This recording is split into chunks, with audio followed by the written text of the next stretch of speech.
இன்னைக்கு நம்ம பார்க்க போறது வந்து கடகராசி. கடகராசி நேயர்களுக்கு அடுத்த 43 நாட்கள் எப்படி மேம் அமைய போகுது? கண்டிப்பா மேடம். கடகத்தை பொறுத்த வரைக்கும் வந்து பாத்தீங்கன்னா ராசி அதிபன் சந்திரன். இப்ப ரிஷபத்துல செவ்வாய். ரிஷபம் வந்து பாத்தீங்கன்னா கடகராசி அன்பர்களுக்கு 11ஆம் பாவம், லாபஸ்தானம். லாபஸ்தானத்துல செவ்வாய். லாபஸ்தானத்துல செவ்வாய் அப்படின்னும் போது இதை நம்ம எப்படி எடுக்கலாம் அப்படின்னா, இந்த பர்டிகுலர் 43 டேஸ்ல நிறைய கடகத்துக்கு, எல்லா கடகத்துக்கும் வருமா தெரியாது மேடம், சொல்ல முடியாது. ஏன்னா சுய ஜாதகத்தை பொறுத்து மாறுபாடுகள் இருக்கும். ஆமா, தசநாதன் எப்படி இருக்கான். பொதுவாக வந்து பாத்தீங்கன்னா மேடம் கோச்சார பலன்கள் அப்படின்றது 40%. அப்போ வந்து தசை சூப்பரா இருக்கு.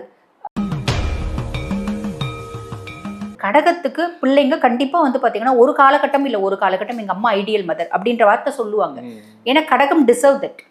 நான் வாழறதே என் குழந்தைங்களுக்காக, என்னோட கணவருக்காக, என் குடும்பத்துக்காக. என் கணவர் என்னை எவ்வளோ சீட் பண்ணாலும் பரவாயில்ல, எனக்கு என் குடும்பம் ப்ரையாரிட்டி அப்படின்னு நினைக்கக்கூடிய ஒரு ராசி தான் கடகம் அப்படின்லாம். அப்போ இந்த காலகட்டம் வந்து பாருங்க, குழந்தைங்களால ஒரு சந்தோஷம் அப்படின்றத அனுபவிப்பாங்க.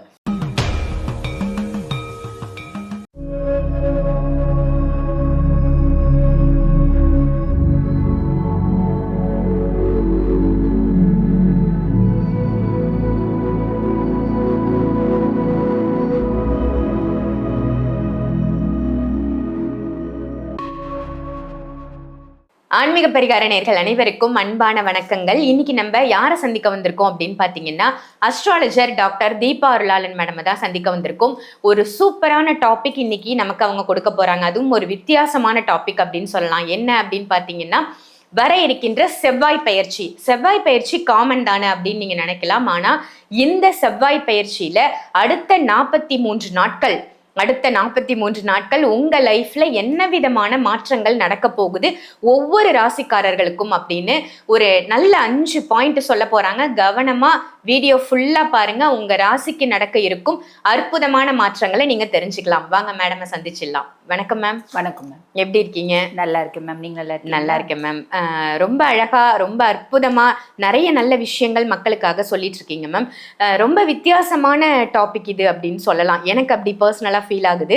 செவ்வாய் பயிற்சி யூஸ்வலா நம்ம சொன்னாலும் அடுத்த 43 நாட்கள் மக்களுடைய லைஃப்ல என்ன நடக்க போகுது அப்படின்னு ஒவ்வொரு ராசிக்கும் சொல்லுங்க. அதுக்கு முன்னாடி வந்து செவ்வாய் பயிற்சியை பத்தி மக்களுக்கு ஒரு சின்ன இன்ட்ரோ கொடுத்துருங்க. கண்டிப்பா மேடம். பொதுவா இந்த செவ்வாய் பயிற்சி வந்து பாருங்க, இப்ப எப்ப ஸ்டார்ட் ஆகுது அப்படின்னா, ஜூன் மாதம் 21 இருந்து ஆகஸ்ட் மாதம் 2ஆம் தேதி வரைக்கும் வந்து பாத்தீங்கன்னா செவ்வாய் ரிஷபத்துல வந்து அமர்றாரு மேடம். இந்த ரிஷபத்துல வந்து அமர்றதுனால நிறைய ராசிக்கு நிறைய நற்பலன்கள் அப்படின்றது ஆப்வியஸ்லி செய்யதான் போறாரு. எப்பயுமே நம்ம வந்து பாத்தீங்கன்னா, நம்ம பதிவை தொடர்ந்து பாக்குறவங்களுக்கு தெரியும், எந்த ஒரு கிரகம் எந்த பாவத்துல உட்கார்ந்தாலும் அதனால +1 90% இருக்கும், -10% இருக்கும், இல்ல -90% +10% இருக்கும். நம்ம எந்த பயிற்சியை சொல்றோம் அப்படின்னாலும் அந்த பயிற்சி அந்த கிரகத்தை பத்தி மட்டும் பேசாம, அந்த கிரகங்கள் வந்து பாத்தீங்கன்னா முக்கியமா இப்ப செவ்வாய் ரிஷபத்துல அமர்ந்திருக்கும் போது மற்ற பிளானட்டரி பொசிஷன்ஸும் எப்படி இருக்கும், எல்லா பிளானட்டரி பொசிஷன் சொல்லாம ஓரளவுக்கு பெரிய இம்பாக்டை கொடுக்கக்கூடிய பிளானட்டு, அதனால வரக்கூடிய பலன்கள் எல்லாத்தையுமே கம்பைன் பண்ணிட்டு சொல்லிட்டு வரோம். அந்த விதத்துல இப்ப நம்ம செவ்வாயை பத்தி பேசலாம். நீங்களே சொல்லிட்டீங்க, 43 நாட்கள் வந்து பாத்தீங்கன்னா நம்ம லைஃப்ல ஒரு பெரிய மாற்றம் அப்படின்றது ஏற்படதான் போகுது. இப்ப நம்ம இந்த மாதிரி சொல்லும் போது நிறைய பேர் என்ன நினைக்கிறாங்கன்னா, மேடம் லைஃப்ல ஒரு பெரிய மாற்றம், அப்ப நீ நல்ல வசதியாக போறப்பா அப்படின்னா உடனே நான் ஒரே பாட்டுல ஜாக்வார் வாங்கிடுவேன் அப்படின்ற மாதிரி ஒரு நாள் நைட்ல கோடீஸ்வரன். ஆமா, எல்லாருமே எங்களுக்கு ஜாக்பாட் அடிக்குமா. இப்ப ஜாதகம் பார்க்க வரும்போதே மேடம், என்னங்க மேடம் எங்களுக்கு நல்ல சூப்பரா இருக்கும்னு சொன்னீங்க, நாங்க பெருசா சூப்பரா இல்லையம்மா, சரிம்மா ஒரு மாசமும் உங்க வாழ்க்கையில என்னம்மா நடந்துச்சு இதெல்லாம் சொல்லுங்கன்னு போது அவங்க ஏதோ ஒரு இம்ப்ரூவ்மெண்ட் சொல்றாங்க, ஏதோ ஒரு இம்ப்ரூவ்மெண்ட் சொல்றாங்க.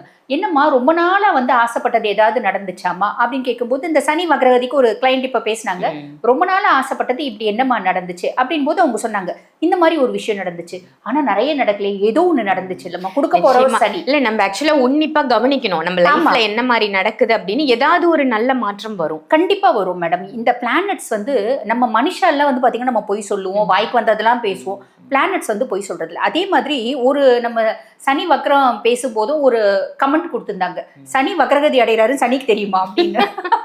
இப்படிலாம் யோசிக்கிறாங்க, சனிக்கு தெரியுமா இந்த விஷயம் அப்படின்னு கேட்டிருந்தாங்க. நான் அதை சொன்னேன், சனிக்கும் தெரியும் உனக்கும் தெரியப்படுத்துவாருமா, கவலைப்படாதீங்க அப்படின்னு நான் திருப்பி வந்து தெரியப்படுத்துறதுக்கு தான் எங்களை மாதிரி அஸ்ட்ராலஜர்ஸ் இருக்காங்க. இல்ல மேடம், இது வந்து பாத்தீங்கன்னா ஒரு எப்படி சொல்றது, ஒரு ஆஸ்பீஷியஸான விஷயம். நாங்கள் வந்து பார்த்தீங்கன்னா ரொம்ப கஷ்டப்பட்டு தான் கணிச்சு இதெல்லாம் சொல்கிறோம். அதுக்கும் மேலே பிளானட்டரி பொசிஷன்ஸ்லாம் வச்சு சொல்கிறோம். கிண்டல் அடிக்கிறதுக்கும் கேலி கூத்து அடிக்கிறதுக்கும் சனிக்கிட்ட கிண்டல் அடிக்கிறேன்னா நான் அதுக்கு திருப்பி கிளீனாக சொல்லியிருந்தேன். உனக்கு வந்து தெரியப்படுத்துவாருமா, கவலைப்படாதீங்க இல்ல அப்படின்னு. காத்து அடிக்குதுன்னா காத்து எங்க அடிக்குது எங்க இருக்குன்ற மாதிரி அந்த மாதிரி இருக்கு. அப்போ வந்து என்னென்ன மேடம், உள்ளதை உள்ளபடியே நம்ம சொல்றோம். அதுக்கு மேல நல்லது நடக்கும்னா இவ்வளவு நீ எதிர்பார்க்க கூடாது. இவ்வளவு நடந்தாலும் அது நல்லதுதான். எனக்காவே இருந்தாலும் சரி, உங்களுக்காவே இருந்தாலும் சரி. அப்ப கமெண்ட் போடும்போது கொஞ்சம் வந்து பாத்தீங்கன்னா நியாயம் தர்மத்தோட கமெண்ட் போடுங்க, அவ்வளவுதான் சொல்ல முடியும், இல்லைங்களா? உண்மைதான் மேம்.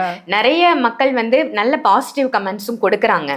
இருந்தாலும் இந்த மாதிரி ஒரு சில நெகட்டிவ் கமெண்ட்ஸ் வரதான் 1000 பாசிட்டிவ் வருது அப்படின்னாலும் எங்களுக்கு வந்து பாத்தீங்கன்னா அதுல பெருசா இம்பாக்ட் இருக்காது. ஆனா ஒரு நெகட்டிவ் இந்த மாதிரி கேவலமா பண்றாங்க அப்படின் போது எங்களுக்கு அது ஒரு பெரிய இம்பாக்ட் இருக்கும். ஆனா அவங்களுக்கு நாங்க தேங்க்ஸ் தான் சொல்லணும். எப்படி அப்படின்னா, நாங்க இன்னும் பக்குவப்படுறோம், இன்னும் பதப்படுறோம், யோசிக்க வைக்கிறாங்க அப்படின்னு சொல்லலாம்.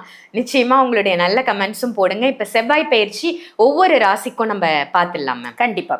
இன்னைக்கு நம்ம பார்க்க போறது வந்து கடகராசி.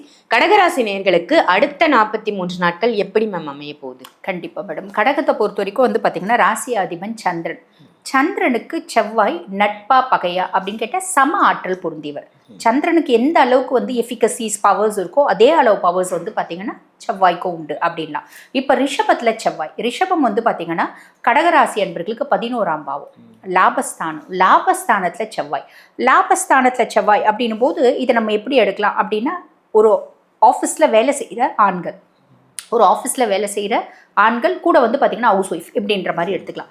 இப்போ ஒரு ஆஃபீஸில் வேலை செய்கிற ஆண்களுக்கு எப்படி இருக்கும் அப்படின்னா, இவ்வளோ நாள் வரைக்கும் நான் வந்து பெரிய திறமைசாலி, பெரிய புத்திசாலி, எனக்கு வந்து பார்த்திங்கன்னா நிறைய திறமை இருக்கும், என்ன நான் வந்து பந்தா பகட்டு அதெல்லாம் பண்ணிக்க மாட்டேன். கடகத்துக்கு அதெல்லாம் கிடையாது. பெருசாக வந்து பார்த்திங்கன்னா ஆர்ப்பாட்டம் பண்ணுறது, அமக்கலம் பண்ணுறது அப்படியெல்லாம் கிடையாது. ஒரு அமைதியான பர்சனாலிட்டிஸ் அப்படின்னு தான் சொல்லணும். நிறைய வந்து பார்த்திங்கன்னா எண்ண அலைகள் அவங்களுக்கு ஓடும், நிறைய வந்து ரொமான்டிக்காக இருப்பாங்க, மனதளவில் ரொம்ப சென்சிட்டிவாக இருப்பாங்க. பட் வெளியே பார்க்கும்போது மேக்ஸிமம் அமைதியாக தான் இருப்பாங்க. அவங்களோட டிக்னிட்டியை மெயின்டைன் பண்ணுற மாதிரி தான் அவங்களோட பிஹேவியர் இருக்கும் அப்படின்னு சொல்லலாம். கச்சாமுச்சான் பேரை கெடுத்துக்கக்கூடிய பர்சனாலிட்டிஸ் கடகம் கிடையாது. ஓரளவுக்கு வந்து பார்த்திங்கன்னா குட் சோல் பர்சன்ஸ், ரொம்ப அஃபெக்ஷனேட்டான பர்சன்ஸ். இப்போ இவங்களுக்கு லாபஸ்தானத்தில் செவ்வாய் வந்து அமரும் போது இவங்களோட திறமை ஹையர் அஃபிஷியலுக்கு தெரிய ஆரம்பிக்கும். இவங்க வந்து அமைதியாக இருக்காங்க அப்படின் போது இவங்க டம்மி பீஸு நம்ம நினச்சோம். ஆனால் அமைதியாக நிறக்குடம் தழும்பாது அப்படின்ற மாதிரி இவங்களோட எஃபிகசி தெரிய வருது. ஆஃபீஸில் நிறைய பேரால் தீர்த்து வைக்க முடியாத சில பிரச்சனைகளை இவங்க தீர்த்து வைப்பாங்க. ஸோ இவங்களோட திறமை ஏதோ ஒரு விதத்தில் தெரிய வரும் மேடம். ஒன்று அஃபிஷியலி பிரச்சனை வரும்போது இவங்களோட நல்ல குணம் தெரிய வரும். அதே மாதிரி பார்த்திங்கன்னா ஆஃபீஸில் சில வேலைகள் யாராலையும் முடிக்க முடியல, என்ன ஆளாளுக்கு வராங்க, மாட்டை மேய்ச்சோமா கோலை போட்டோமா போயிட்டே இருக்காங்க, வேலைகள் வந்து இவ்வளோ பெண்டிங் இருக்குது அப்படின்ற மாதிரி பாஸுக்கு ஒரு தோணுது அப்படின்னா இவங்களோட ஒரு ஹெல்ப்னால அந்த பாஸ் வந்து பார்த்திங்கன்னா அந்த பிரச்சனைகளை ஓவர் கம் பண்ணுவார். அப்படி ஒரு விஷயம் வந்து இவங்களுக்கு கிரியேட் ஆகும். கிரியேட் ஆகும்போது இவங்களோட திறமை அவங்களோட ஹையர் அஃபிஷியலுக்கு தெரிய வரும், பாஸுக்கும் தெரிய வரும். அதனால் இவங்களுக்கு இன்க்ரிமெண்ட் ப்ரமோஷன் வரக்கூடிய காலகட்டம். இந்த பர்டிகுலர் 43 டேஸில் நிறைய கடகத்துக்கு, எல்லா கடகத்துக்கும் வருமா தெரியாது மேடம், சொல்ல முடியாது. ஏன்னா சுய ஜாதகத்தை பொறுத்து மாறுபாடுகள் இருக்கும். ஆமாம், தசநாதன் எப்படி இருக்கான். பொதுவாக வந்து பார்த்தீங்கன்னா மேடம் கோச்சார பலன்கள் அப்படின்றது 40%. அப்போ வந்து தசை சூப்பராக இருக்குது, தசை ரொம்ப மட்டமாக இருக்குது, இவர் கொடுக்காம போயிட்டு வர கொடுப்பார். எப்படின்னா 40%. எனக்கு மேனேஜர் போஸ்ட் வரணும்ப்பா, நான் மேனேஜருக்கு பிஏ வந்த போஸ்ட் தான்ப்பா வந்திருக்கு அப்படின்ற மாதிரி ஏதோ ஒரு விதத்தில் ஒன்று இவ்வளோண்டு இன்க்ரிமெண்ட்டு, ப்ரொமோஷனு, ஒரு அப்லிஃப்ட்மெண்ட், இல்லை இவ்வளோ சுய ஜாதகத்தில் தசை எக்ஸலண்ட்டாக இருக்குன்னா இவ்வளோ கூட வரும். ஏதோ ஒன்று ஒரு இம்பேக்ட் வரும் கண்டிப்பாக. இது வந்து பார்த்திங்கன்னா கோச்சார கிரகங்களும் பலன்களை கொடுப்பாங்க, சுய ஜாதகத்தில் இருக்க கிரகங்களும் பலன்களை கொடுக்க தான் செய்வாங்க. நம்ம நினைப்போம் நம்மளோட புத்திசாலித்தனத்தினால தான் நம்ம எல்லாமே செய்கிறோம். Planets rules the world. நம்ம எல்லாரும் பொம்மைகள் தான். நூல்லாம் வந்து பார்த்திங்கன்னா கிரகங்களை அவங்க கையில் வச்சுருக்காங்க அப்படின்னு சொல்லலாம். அப்போ இவங்களோட திறமை அப்படின்றது தெரிய வந்து இவங்களுக்கு ஏதோ ஒரு விதத்தில் ஒரு அப்லிஃப்ட்மெண்ட், ஒரு இன்க்ரிமெண்ட்டு, ஒரு ப்ரொமோஷன், இல்லை மரியாதை, இல்லை பேர், இல்லை புகழ், ஏதோ ஒன்று வரும். லாபஸ்தானத்தில் செவ்வாய் இருக்கா அப்படின்போது காசும் சேர்த்து வரும். இது ஒரு பெரிய ப்ளஸ் மேடம். அதுக்கும் மேலே லாபஸ்தானத்தில் செவ்வாய் இருக்கும்போது மைனஸ் ஏதாவது இருக்கா, மூத்த சகோதர சகோதரிகள் கிட்ட கொஞ்சம் கேர்ஃபுல்லாக தான் இருக்கணும். சண்டை வரும், பிரச்சனை வரும். அது சொத்து தகராறாக இருக்கலாம், இல்லைன்னா நான் ஒன்று பேச நீ ஒன்று பேச, சாதாரண பேச்சு கொஞ்சம் வந்து பார்த்தீங்கன்னா முத்தத்துக்கான வாக்குவாதமாக வரத்துக்கு வாய்ப்பு உண்டு. ஃப்ரெண்ட்ஸ் கிட்ட கொஞ்சம் கவனமாக இருக்கும். இவ்வளோ நாள் எனக்கு பெஸ்ட் ஃப்ரெண்டுங்க, எப்போ யார் எப்படி மாறுறாங்கன்னே தெரியாது. அதுதானே சில நேரங்களில் சில மனிதர்கள் அப்படிம்பாங்க. அப்போ ஃப்ரெண்ட்ஸ் வந்து இவ்வளோ நாள் சப்போர்ட்டிவாக இருந்த ஃப்ரெண்டு இப்போ திடீர்னு வந்து பார்த்தீங்கன்னா எனக்கு பகையாக மாறிட்டான் அப்படின்ற அமைப்பும் இருக்குது. ஃப்ரெண்ட்ஸ்க்கு ஹெல்த் இஷ்யூஸ் வந்து நம்ம கொஞ்சம் அலையணும், அந்த மாதிரி செலவு பண்ணணும், அந்த மாதிரி அமைப்பும் இருக்குது. அக்கா அண்ணனுக்கு ஹெல்த் இஷ்யூஸ் வந்து நம்ம கொஞ்சம் செலவு பண்ணணும், நம்ம கொஞ்சம் அலையணும், அதனால் மன உளைச்சல் வரணும், அந்த மாதிரி அமைப்பும் இருக்குது. இது வேலை செய்கிற ஜென்ஸ்க்கு வச்சுக்கலாமே.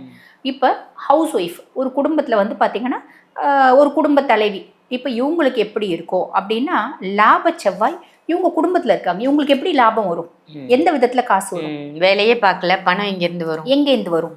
குழந்தைங்க வந்து பார்த்தீங்கன்னா வேலைக்கு போகிறதுக்கான பிராப்தம், குழந்தைங்களுக்கு ஒரு நல்ல வேலை கிடைக்கிறதுக்கான பிராப்தம். குழந்தைங்க இப்போ தான் நிறைய குழந்தைங்க வந்து பார்த்தீங்கன்னா நம்ம நெகட்டிவாக எந்த குழந்தை இருக்குது அப்படின்னாலும் ஒரு மாதம் சம்பளம் வாங்கும்போது அம்மாவுக்கு பட்டு புடவை எடுத்து கொடுக்குற குழந்தை இருக்க தானே செய்யுது. என்ன இருந்தாலும் நான் எங்கள் அம்மா கிட்ட 1000 சண்டை போடுவேன், எனக்கு எங்கள் அம்மானா பிடிக்கும், அப்படி இருக்க தானே செய்யுது. கடகத்துக்கு பிள்ளைங்க கண்டிப்பாக வந்து பார்த்தீங்கன்னா ஒரு காலகட்டம் இல்லை ஒரு காலகட்டம் எங்கள் அம்மா ஐடியல் மதர் அப்படின்ற வார்த்தை சொல்லுவாங்க. ஏன்னா கடகம் டிசர்வ் தட். நான் வாழறதே என் குழந்தைங்களுக்காக, என்னோட கணவருக்காக, என் குடும்பத்துக்காக. என் கணவர் என்னை எவ்வளோ சீட் பண்ணாலும் பரவாயில்ல, எனக்கு என் குடும்பம் ப்ரையாரிட்டி அப்படின்னு நினைக்கக்கூடிய ஒரு ராசி தான் கடகம் அப்படின்லாம். அப்போ இந்த காலகட்டம் வந்து பாருங்க குழந்தைங்களால ஒரு சந்தோஷம் அப்படின்றத அனுபவிப்பாங்க. குழந்தை சூப்பராக வந்து எனக்கு எல்லாமே செய்யுமா, அதுவும் நீ எதிர்பார்க்கக்கூடாது. ஏதோ ஒரு விதத்தில் குழந்தை வந்து சொல்லும், அம்மா நான் வந்து இந்த வேலை நீ ரொம்ப நாளாக சொல்லியிருந்தல, நீ பொறுப்பாயிரு, நீ இப்போ நான் பொறுப்பாக இந்த வேலையில் போய் சேர்ந்துட்டேன் அப்படின்ற புள்ள அந்த வார்த்தையை சொல்லும். ரொம்ப நாளாக சொல்லியிருந்தல இந்த பசங்க கூட சேராத நான் அந்த ஃப்ரெண்ட்ஷிப்பை நான் விட்டுட்டேன், ரொம்ப நாளாக சொல்லியிருந்தல அந்த பையன் வேணாம் லவ் பண்ணுறேன் நானும் சொன்னேன், நீ வேணான்னு சொல்லியிருந்தல, இப்போ நான் புரிஞ்சுக்கினேன் அந்த பையன் யாரு அப்படின்ற மாதிரி. அம்மாவுக்கு வந்து பார்த்தீங்கன்னா ஒரு நல்ல வார்த்தைகள் இல்லை ஒரு கிஃப்ட்டு இல்லை ஒரு கையில் வந்து காசு கொடுக்கக்கூடிய காலகட்டம். குழந்தைங்களால லாபம். அப்போ ஹவுஸ் ஒய்ஃப்க்கு இந்த மாதிரி தான் லாபம் அப்படின்றது கிடைக்கும். கணவரால லாபம். கணவர் வந்து பார்த்தீங்கன்னா இவ்வளோ நாள் வரைக்கும் சம்பளத்தை மொத்தம் உங்கள் அம்மா கிட்ட கொடுத்துருந்தாருங்க, இப்போ ஏதோ எங்களுக்கு கொஞ்சம் கொடுக்குறாரு அப்படின்ற அமைப்பு. இவ்வளோ நாள் வரைக்கும் எங்கிட்ட சம்பளத்தை கொடுத்துருப்பாரு, கேள்வி கேட்டிருப்பாரு, இப்போ கேள்வியே கேட்கறதில்ல. அப்படி இவ்வளோ நாள் வரைக்கும் வந்து பார்த்தீங்கன்னா எனக்கு ட்ரெஸ்ஸு சாரி எதுவுமே எடுத்து கொடுக்கறதில்ல, இப்போ ஆசையை கொண்டு வந்து கொடுத்தாருங்க. அதுவே எனக்கு ஒரு சாதா காட்டன் புடவையாக இருந்தாலும் எனக்கு வந்து பார்த்தீங்கன்னா முழு செரிக்கப்பட்டு மாதிரியே எனக்கு நான் ஃபீல் பண்ணுறேன் அப்படின்ற ஒரு அமைப்பு. இந்த மாதிரி ஏதோ ஒரு இம்பாக்ட் வரும் மேடம். ஏன்னா செவ்வாயை பொறுத்த வரைக்கும் 5 மற்றும் 10க்கு அதிபன், குழந்தைங்க ஸ்தானத்துக்கும் அவன் தான் அதிபன், தொழில் ஸ்தானத்துக்கும் அவன் தான் அதிபன். ஸோ இந்த 2 இம்பாக்ட்லேயே உங்களுக்கு நல்லது நடக்கும். Super ma'am. கடகராசிக்கு வந்து இந்த 43 நாட்கள் நல்ல ஒரு லாபகரமான நாளா அமைய போகுது. இன்னும் சொல்ல போனா நீங்க சொல்ற மாதிரி ஹவுஸ் ஒய்ஃப்க்கு எப்படிப்பா லாபம் வரும் அப்படின்னு கமெண்ட்ல கேட்டக்கூடாது. ஆனா லாபம் வரும், எப்படியும் வரும் அப்படின்னு ரொம்ப அழகா சொன்னீங்க மேம். நன்றி. இந்த பதிவு உங்க எல்லாருக்கும் பயனுள்ள பதிவா அமைஞ்சிருக்கும் அப்படின்னு நினைக்கிறேன். கண்டிப்பா இந்த பதிவை மற்ற ராசி நேயர்களுக்கும் ஷேர் பண்ணுங்க. மறக்காம ஆன்மீக பரிகாரம் நம்ம சேனலை சப்ஸ்கிரைப் பண்ணிக்கோங்க. அதே மாதிரி அஸ்ட்ராலஜர் டாக்டர் தீபா அருளாளன் மேம் கிட்ட நீங்க அஸ்ட்ராலஜி பார்க்கணும், ஜாதகம் பார்க்கணும் அப்படின்னு நினைச்சீங்கன்னா வீடியோல தெரியிற நம்பருக்கு கால் பண்ணி அப்பாயின்மெண்ட் வாங்கி நீங்க சென்னையிலேயே உங்களுடைய ஜாதகத்தை ரொம்ப அழகா பார்த்துக்கலாம். இல்ல நான் வெளிநாட்டுல இருக்கேன், வெளி மாநிலத்துல இருக்கேன் அப்படின்னா ஆன்லைன் கன்சல்டேஷனும் எடுத்துக்கலாம். இதே மாதிரி வேற ஒரு நல்ல நிகழ்ச்சியில உங்க எல்லாரையும் சந்திக்கின்றேன். நன்றி, வணக்கம்.